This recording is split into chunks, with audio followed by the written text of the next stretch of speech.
Dua kelompok pemuda di Tual, Maluku Tenggara, Provinsi Maluku terlibat bentrok. Bentrokan diduga dipicu karena salah seorang warga terkena panah oleh orang tak dikenal.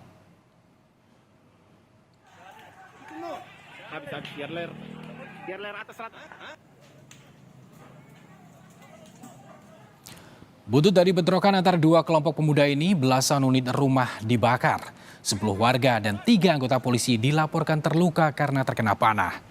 Keributan ini sebenarnya sudah terjadi sejak Sabtu lalu karena dipicu warga yang tak bayar makanan.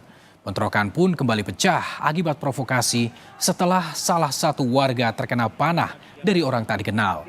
Kini situasi Tual Maluku telah berangsur kondusif dan menghindari bentrok susulan, Polres Maluku Tenggara menambah jumlah pasukan untuk bersiaga.